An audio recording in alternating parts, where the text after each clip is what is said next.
This is a sacramental event, so please no alcohol or smoking on the premise.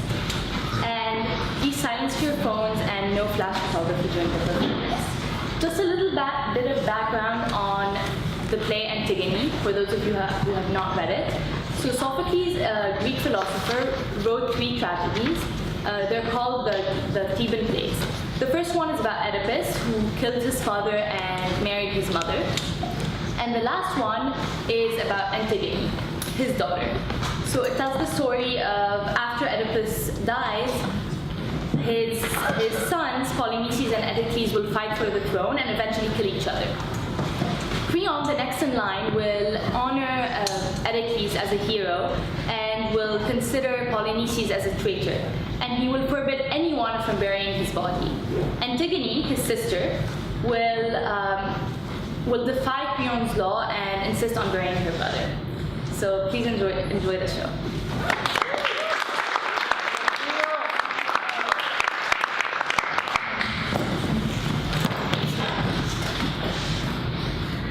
I know what you're thinking.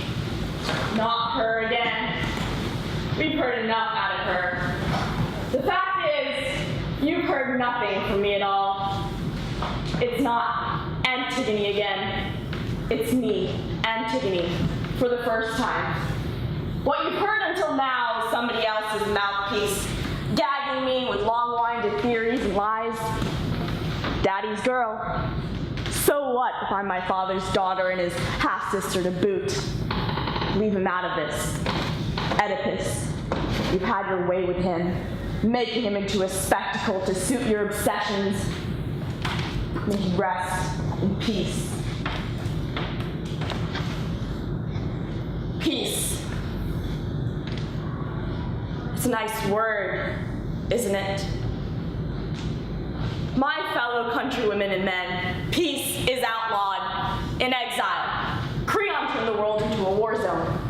Haven't you heard? He left my brother Polynices unburied and shut me up in this tomb, buried alive. Did he really think he could get away with it? Let's get started then.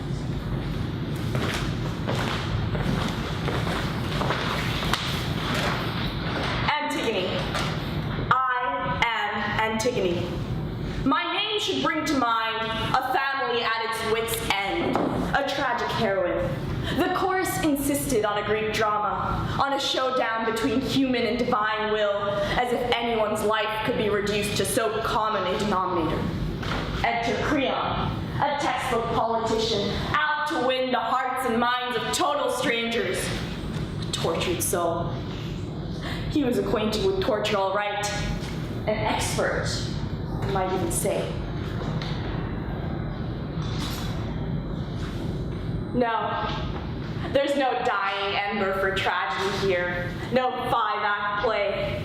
It's just me and my monologue. I know it by heart, like a stain that won't wash out. Night after night of penance and indulgence I am called upon to repeat, to perpetuate a bloodthirsty history written as you might suppose, in red ink.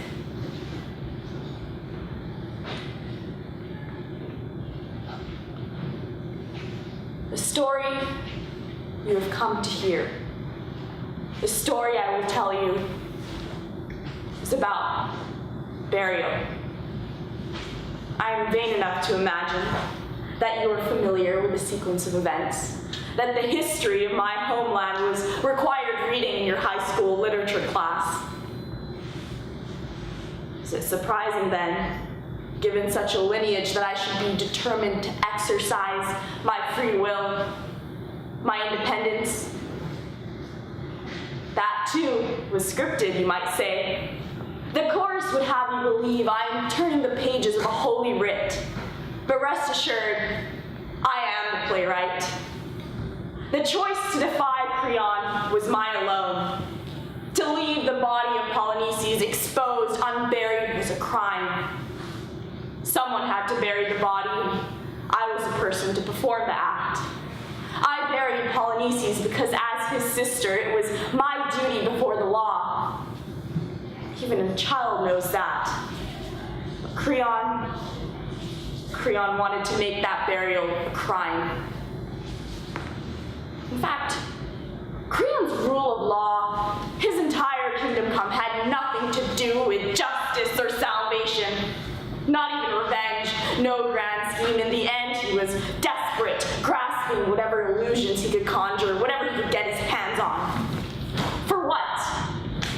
Do you even remember him? He left behind the pinhole of a faraway star, extinguished light years before. And for Creon's son, Haman is also dead. Your psychoanalysts claim he died to defy Creon, to kill the king, but it was nothing of the sort. Haman was a romantic. When Haman thought I was dead, buried alive, he turned the dagger on himself. Haman died for love's sake, for me, and I live without Haman, in spite of Creon. They are all dead, and I am alive. I am damned to live in this vault where I have found a home for as long as you please, for eternity. It was all Creon's idea. It never occurred to him that I would thrive here, that the tomb would suffice, would nourish me, that I would feed on air. Creon failed to figure Antigone into the equation. He never imagined that I would dare take him on. Let's back up. Return again to the beginning. This tomb, for example, where Creon buried me alive, we all know is nothing of the sort. It is, as he suspected all along, a theater, a performance space. Let's admit, we are actors on stage. My fellow citizens, brothers and sisters, you are called upon to play your part as a chorus, to witness the designated sacrifice. You have come to see Antigone defend common sense and human decency.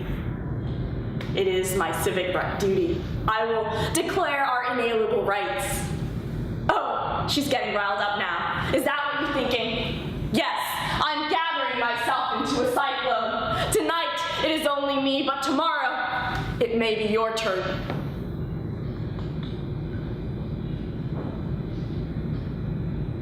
Every night I face the battlefield, I have to brace myself. I am alone. We are alone together. I can't see you in the darkness, but you are there, in position in the shadows as Oedipus is and was, blind. We all occupy the same prison cell. Prisoners of war. It's a fitting stage set, don't you think?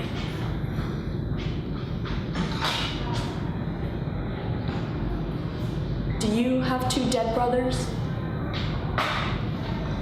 Of course you do. We all do.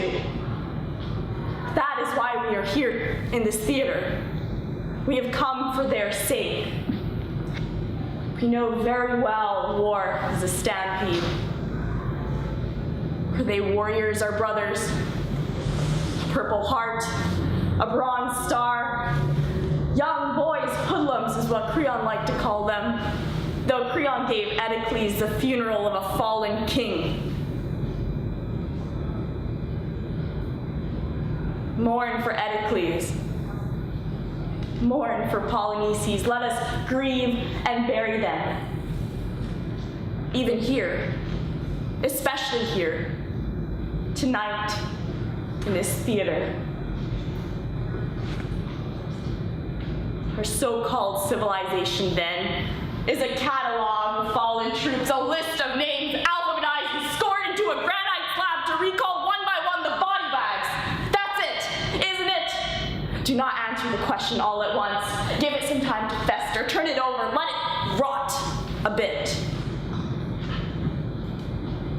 Have you noticed lately how the boundaries of the battlefield are being pushed to the limit? Soldiers wandering off to war with no nation, no religion, no honor off season. No neighbor, no gender is exempt. You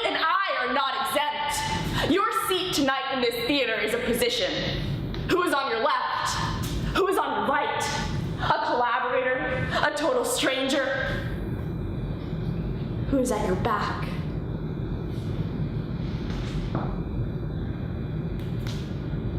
I can see you over my shoulder, gathering information. On the march, together, we are facing the war zone. Can you see in front of us the battlefield, heaving and sweating like a summer storm? It is dark with shadows piled one on top of another, heaped like corpses. Can you recognize even one? The hand of a sister, the shoulder of a lover. Sat your brother unburied up ahead?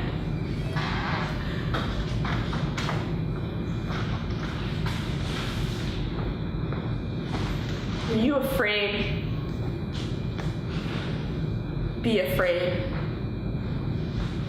We had better fear.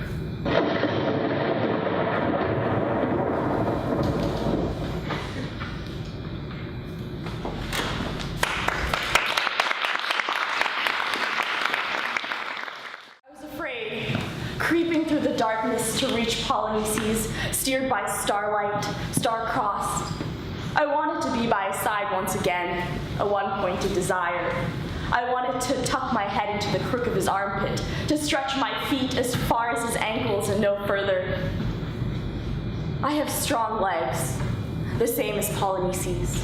He teetered above the others, unwieldy and difficult balance. The guards were just a few steps away, and I could hear their bits of conversation, dirty jokes for the most part, and some snickering. I was not offended to find them in such high spirits when they had no reason to mourn. What brother of theirs, what bond of flesh and bone lay unburied, face up, with stiff, swollen, with maggots swarming over top? Do you think death is attractive? One of them turned my way to piss. And why shouldn't he amuse himself by showing such hideous reverence to the dead, do libations indeed? Nor was I outside the range of his vulgarity. Yet, I held motionless, I made no sound. My vigil did not lag, but took on a certain radiance, increasing steadily, full and round as a darkness that dilates the eye. The eyes of Polynices, wide open. On his 8th birthday, I was a newborn. On my 8th birthday, he was twice my age. I cut my hair in bangs that year. It was the latest rage. I wanted a surfboard, to steer through the curves and wormholes of the ocean, to throw myself onto the shore, but Polynices had other ideas.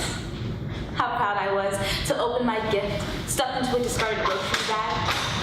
What do you suppose I found inside? A grown-up dictionary.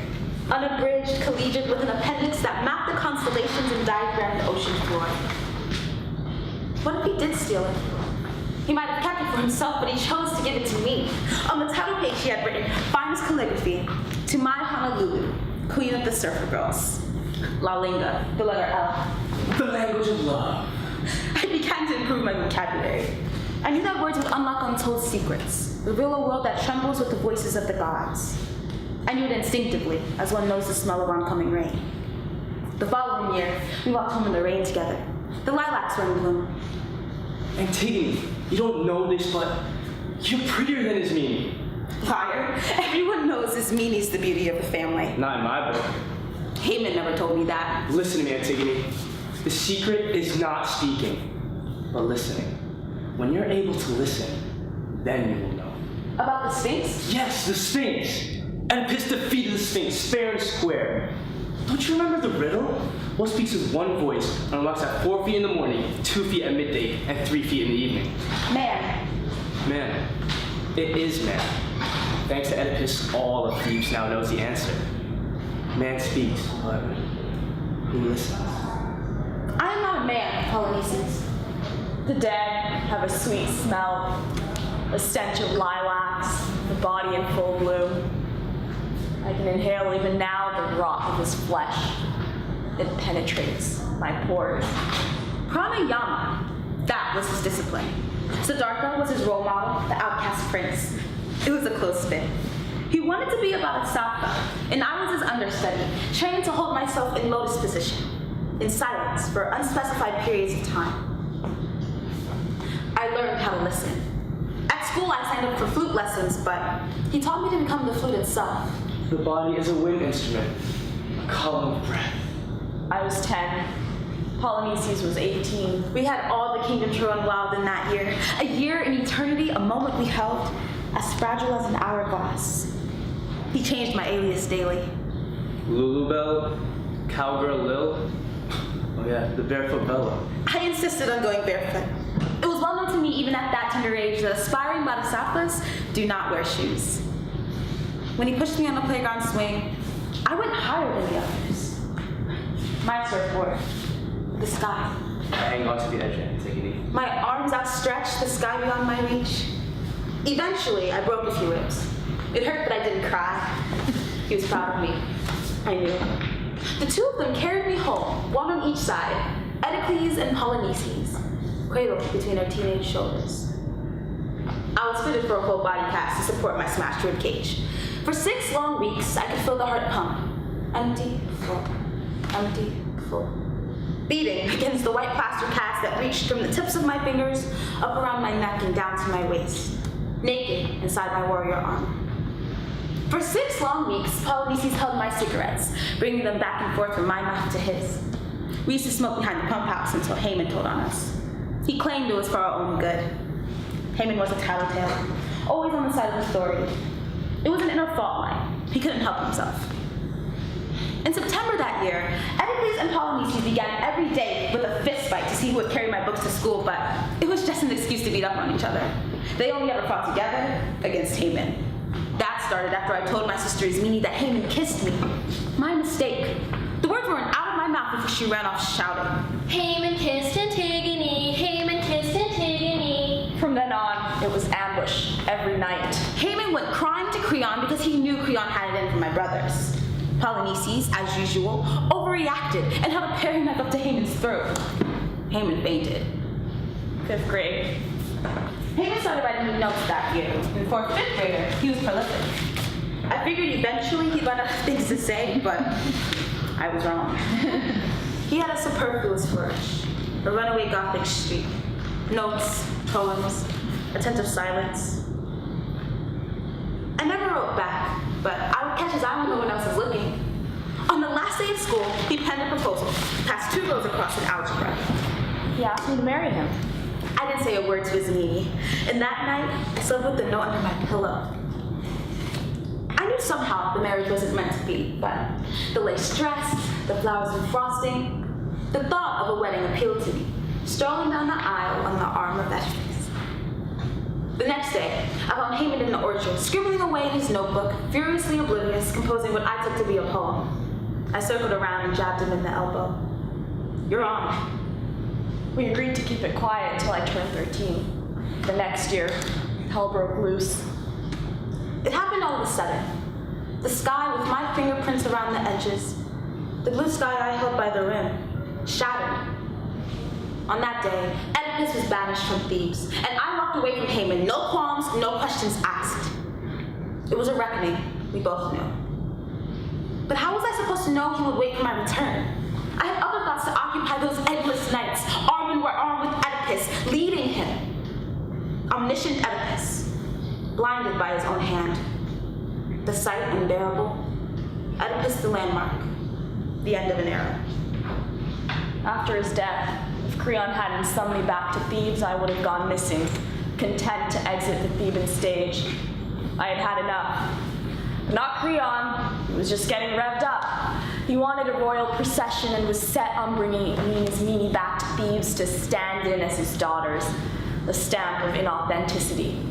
My first day back at the palace, I dug through the gardens and into the orchard to check out my old haunts. I needed time to recall what had come to pass. The last thing I expected was to run into Haman. I might have walked right past him if he hadn't introduced himself. Some introduction. He fell to the ground at my feet. So this is what it comes to.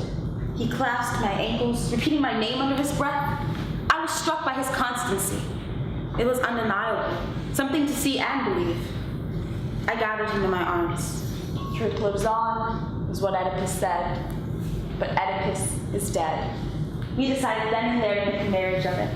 Haman was caught up in the flurry of our wedding plans, never suspecting that anything could come between us, and I held my tongue. My silence was not premeditated, but I knew the marriage was not meant to be. It was only a matter of time. Antigone, I said. I am Antigone. I knew it was a curse. There was nothing to do but wait for the scene to play out. I began to frequent my subterranean hideouts, a place in a crevice of rock with wild roses and thorns. I pressed the thorns to my hand to draw blood and held my hand up to my mouth. Antigone is accustomed to concealment. In fact, concealment wouldn't have occurred to me if his meanie hadn't accused me of sneaking out at odd hours of the night. I do not sneak. Then where do you go? Where do I go? Don't play dumb. Remember his meanie, the time we were bathing in the river, the day Tiresias saved my life? Why bring Tiresias into it? He didn't save anybody. All his prophecies only brought doom to our family. He's a prophet of doom. We were floating like two water bugs. I couldn't resist the lovely foaming water, tumbling around my head and shoulders, rushing over my ears. I warned you not to leave the waiting pool. I heard sirens, like Odysseus. I could hear their song calling to me faintly and then louder. It was me calling to you, Antigone. The river closed around me, and I was in the close embrace of a boiling froth. The fury of the river goddess gone mad. You were drawing closer to the sound of the river's voice. I could feel my body approaching rapture, as certain and as deep as the river. You were picking up speed, moving faster and faster, hurling towards some outer limit. I felt a moment of absolute freedom, without boundary or body or sense or reason. The river was speaking a language as intimate as a lover. I didn't want anymore to hear the sound of words. I was shouting at you, shouting for help. Then Tiresias appeared out of nowhere. Sharp tapping struck my shoulder. I knew it was the staff of Tiresias. How did Tiresias manage to find you in the rapids? I had already lost my breath. I let go. But he was standing secure on the shore, steering you. Yes, I remember. So that's where you go? To the river? Suddenly, I didn't want her to know. If fresh air is what you want, why the extras? Why go to the trouble of waiting until you think everyone is asleep? Walking on tiptoe, testing for the door that creaks, turning the doorknob so the latch won't click. I suppose you scrunch clothes up under your covers for no reason at all. You know that? You arrange them to look like you're fast asleep, when you're long gone, off on a secret mission. What about the night you sneezed halfway to the door, stopped in your tracks like a shogun for 10 minutes, and hardly took a breath? If that's not sneaking, what is? I don't know, but I did. I knew then for certain that I did have something to hide. Something that no one else would ever see. Something that wasn't even there. I am Antigone. I knew it was a curse. I sauntered off with my secret, bouncing from side to side at the thought of it, laughing until I was hopping up and down on one foot, falling into a regular fit. That was only one aspect, I should say one mood. And other times night turned on me and stripped my nerves. I tore at the air like a regular fury. I was seized in a crowd of faces, held at the throat by unseen hands. What a vivid thing I was, hurrying from place to place. Or I sat all day in one position, knowing that any moment the ground would give way. To what? I pleaded for even a small apocalypse, and when I couldn't bear it any longer, I ran as hard as I could, out past the city walls, until I lost my breath. It was a technique Polynices taught me, to submerge and let the sky enter. Breathing underwater, he called it.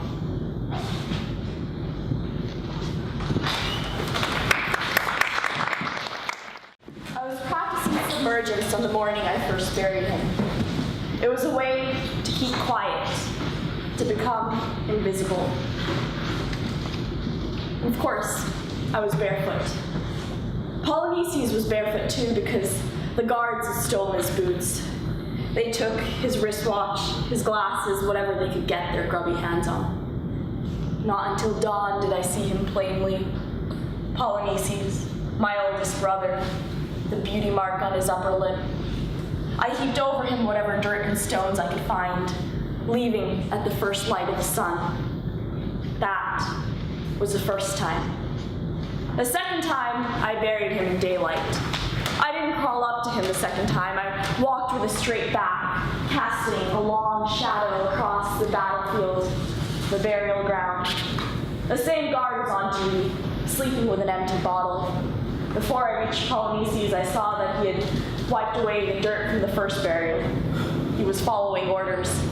Even so, it came as such a shock to me that he would undo my homage. I cursed and sneered at him, and then set to work quickly, heaping together small handfuls of dirt. A pack of dogs had approached, noses to the ground, and above, the vultures were circling. Their piercing screams could be heard everywhere in the city. I began to collect stones, big ones, to chase the dogs away, and I was working on a large round stone when I heard a voice from behind me. Hey kid, what do you think you're doing? I turned. A guard with glasses had arrived. He looked over at the sleeping guard, and then kicked nervously at the pile of stones I had collected. Some of them scattered. He saw that the stash was mine, and he saw that my hands were bloody from the digging. I meant to throw them at the dogs. He launched one like a missile at the scabby yellow dog closest to the body, hitting the dog on the snout. The dog yelped, and the pack of them snarled and slunk back. How are you? I'd thought for you like some. He reached out a hand to help me to my feet. The sun was over the horizon, and the lilac smell was so thick and putrid that I could only breathe in short gasps. And that's when I started to cry. He didn't say anything for a while. He let me compose myself. And then he pitched a second stone, hitting another dog head on. Don't turn your back on them. They're wild dogs. Wolves more like it. But these boys are outcasts. They're cunning. That puppy right there is the alpha male. He's skin and bones. He goes in the neighborhood. I'd be more careful prowling around out here if I were you. I don't suppose you stumbled over here by I accident? didn't come here by accident. I wouldn't be too sure about that if I were you. I came on purpose. Maybe so. Never saw too much purpose to what goes on out here. Like I said, dog eat dog. Lots of things happen by mistake. There's no mistake in my case. Over his shoulder, I could see that the other guard was awake and watching us. All right, kid, let's hear it. Better be good. There's nothing to tell. Come on, Bruno. Where do you suppose that dirt came from? I did it. She did not. Yes, it was me both times. Maybe you haven't heard. There's an order from the palace. Yes, I know. Calls for a public stoning for anyone who messes with the body, in case you're interested. He's my brother. Maybe so. Come on. Come on now, why don't you just give us a break? You know, we'll take care of your brother if you need to. Ever been to a public stoning? It's not a nice place to be. Come on. Bruno, let's go. Let's take care of this and let go. Leave her alone. She's not going to take it. I suggest you keep your mouth shut. You know, things are already jumpy around here, and the palace patrol is due for any minute. You know what happens if the body is buried. I know. Enough. Let's get a move on. Nobody went anywhere. Look, I don't like this better than any rest of you. Come on, Bruno. We'll take her back to the palace.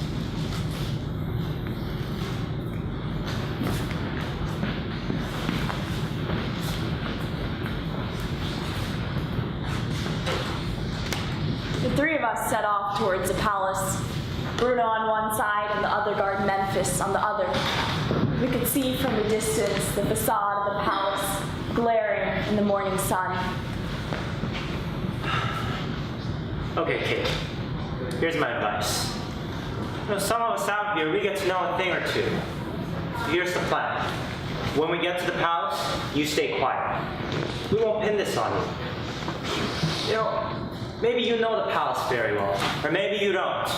But one thing's for sure, you don't know the bloody half of it. They think they're butchered. They think they're sitting on the throne of Zeus. But they're butchers. Every single goddamn one of them. They'll have fun with you. You're just the spectacle they're looking for. A girl outlaw, a little bo peep. You'll make the front page splash, the PR campaign, and then curtains. You think you'll make some change, but it's already past that. You won't make a dent. And they'll twist you like a piece of scrap metal. That by the time they're done with you, you won't even recognize yourself. They're professionals. I know what they are. Sweetheart, listen. I've had my eye on this crayon for a long while, and I know the way he works. Like a machine all wound up with no steering. This is not make-believe. The palace is a very dangerous place. Look, I'm not trying to scare you, but they've crossed over into the real world. It's a case of full-blown psychosis. It's too late. Sure as hell not too late. Look, we've got plenty of time. Don't go rushing around making trouble for yourself. That's all I'm saying. Look, your brother's dead. You can't undo what's done. You have to look ahead. Just don't make it harder for yourself. Okay? He kept quiet after that, and we walked the last half mile in silence. The palace wasn't far away, but it kept shifting. The distance stretched out before us like a fuse under our feet, burning the ground.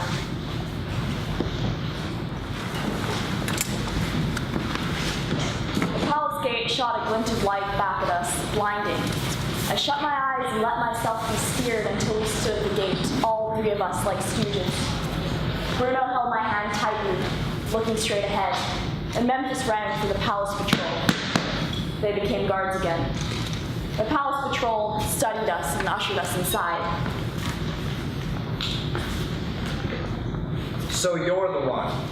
Bruno and Memphis held me in double embrace like a giant sling. They were David, Creon was Goliath, and I was a stone. I steadied myself and took aim. Antigone. He smiled in that half-good-natured way he had. It was a smile he used in front of the cameras, a winning smile. You know, you won't get away with it, Antigone. I know what you're up to. What? You're playing the martyr. It's a cheap shot. I am no martyr. You will not make a martyr out of me. Antigone cannot stand to be bound together with mere martyrs. Maybe you're right. You don't deserve the label. You're a child still. Look at me. He was so inconsequential standing there, flexing his arms. Suddenly, I was amused. Release her. You've delivered her. I'll take command of her from here.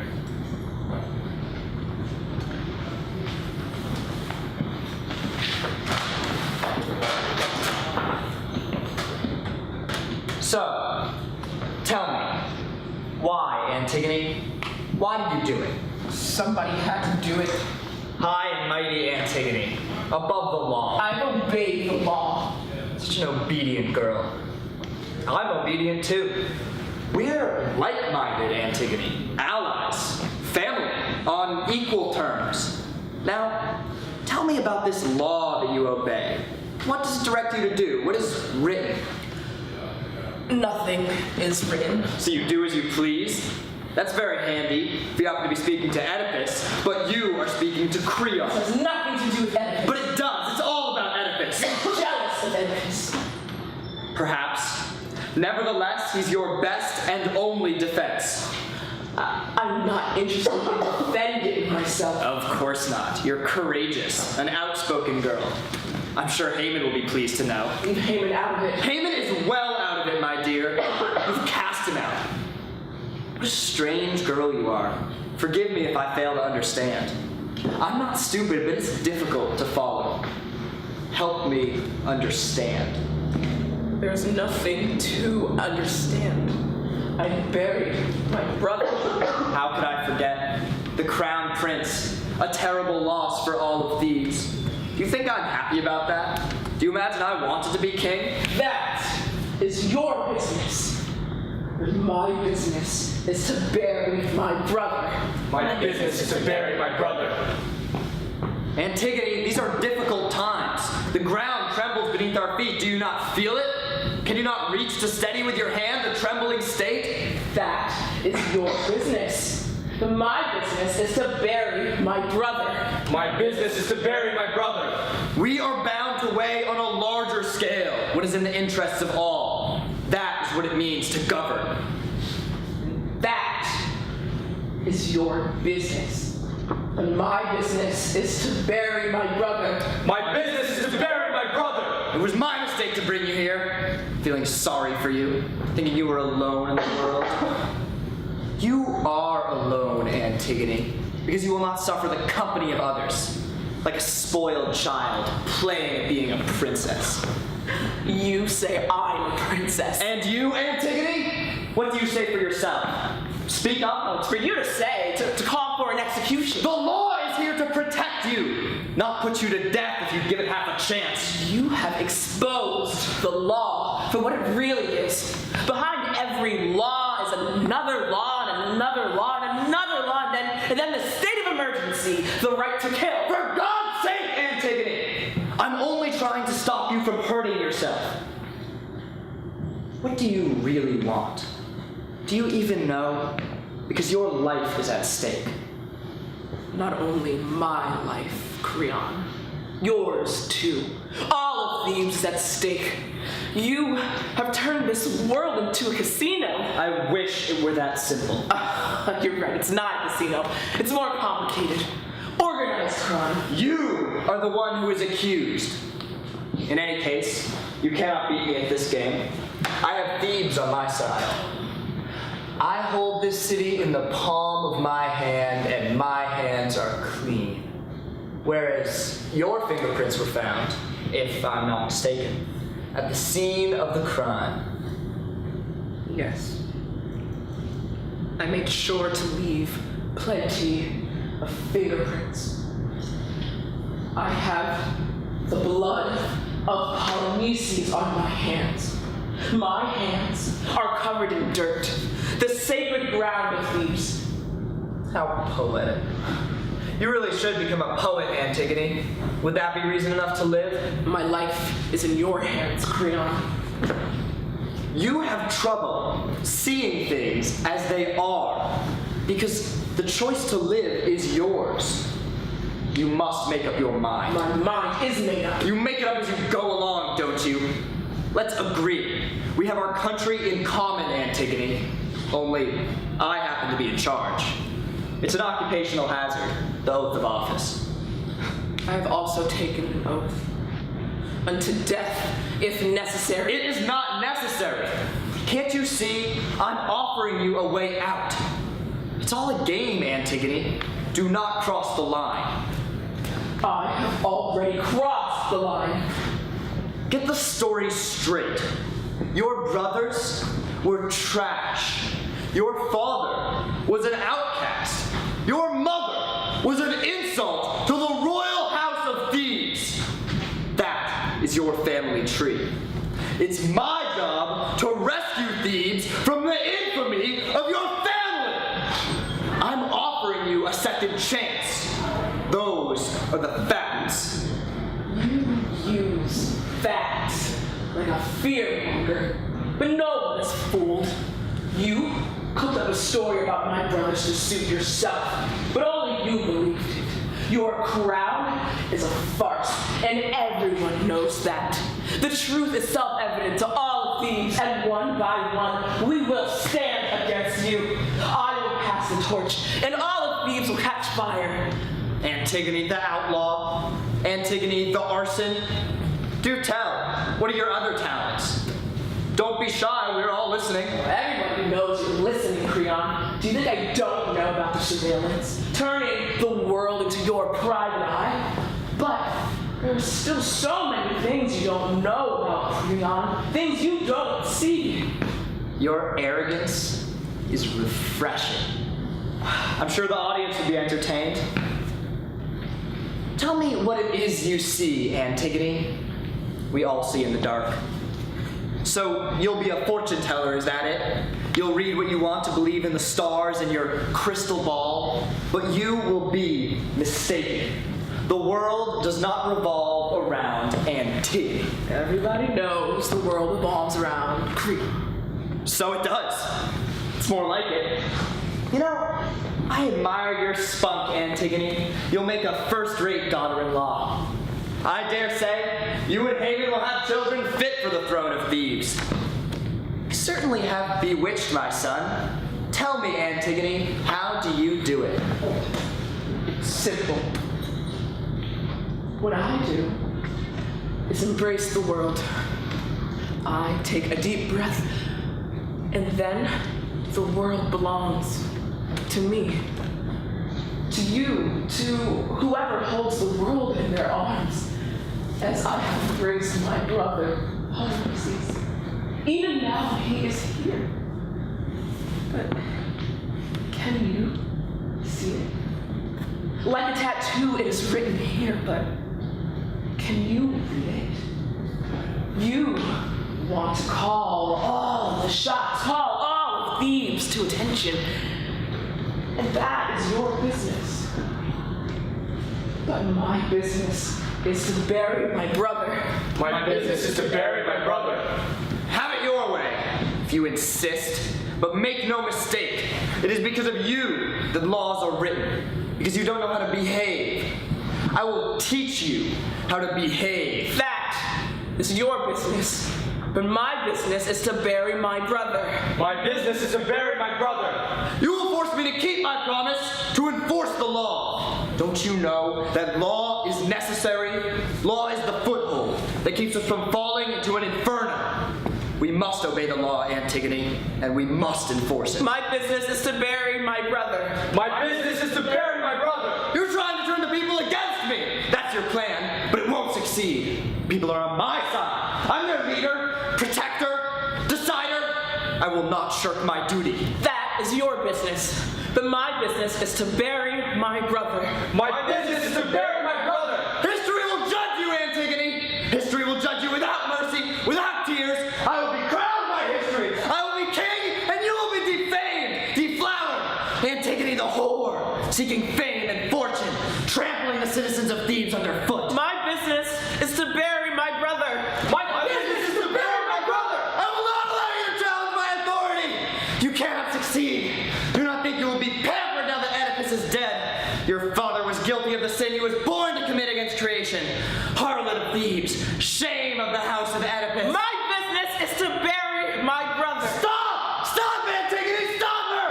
I will not allow this insubordination, this outrage. I will not allow it. Do you hear me, guards?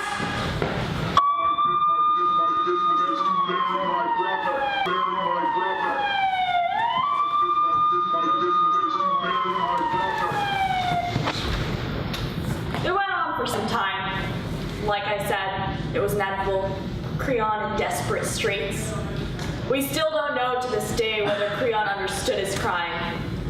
He performed a public apology for all of Thebes, if you believe Sophocles.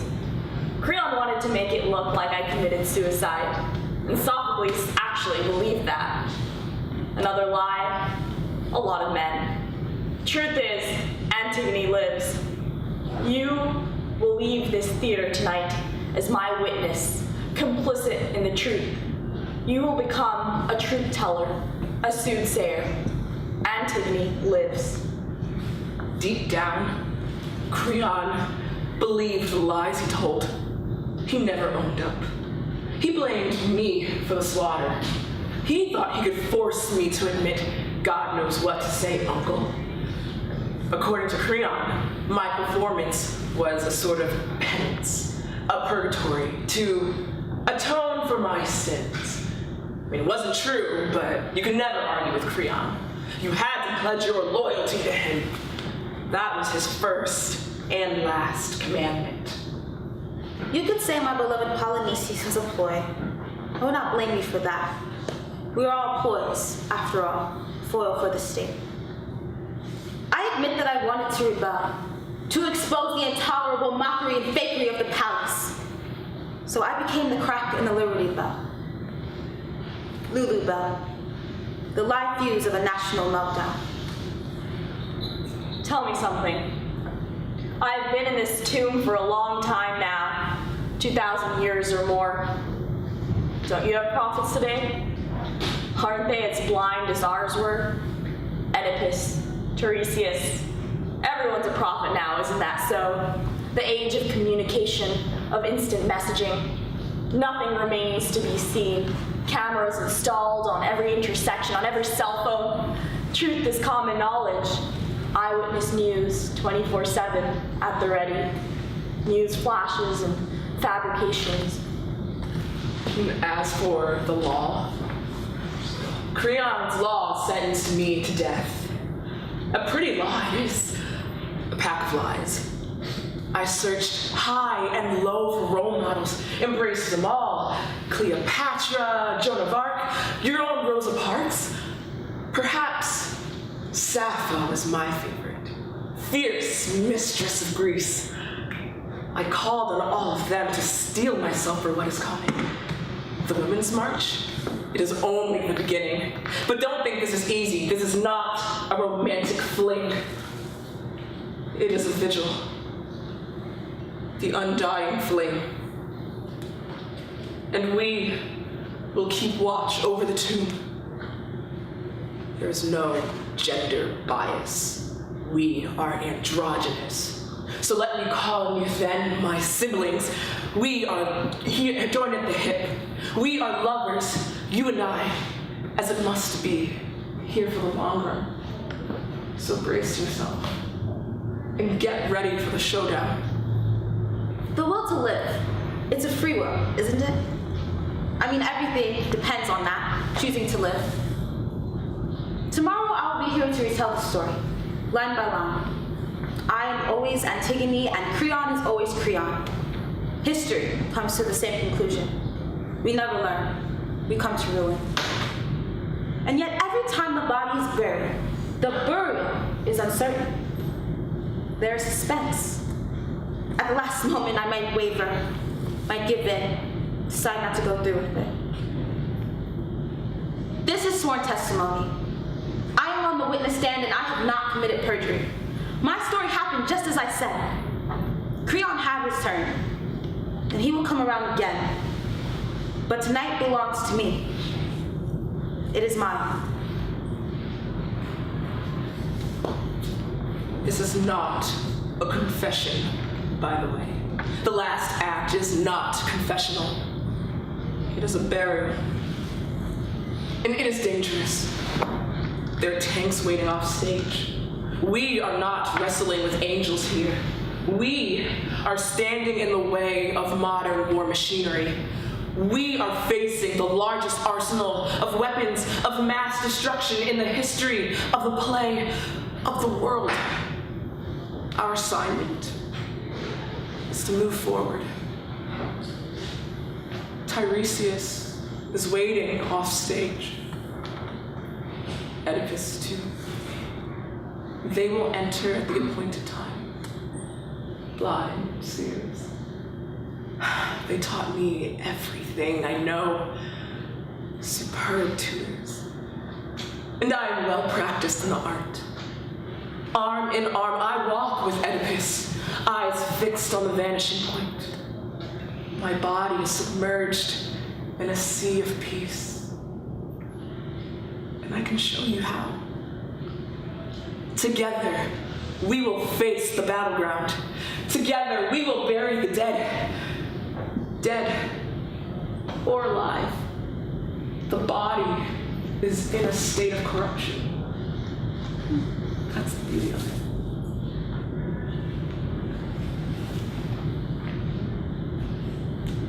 Creon didn't understand that.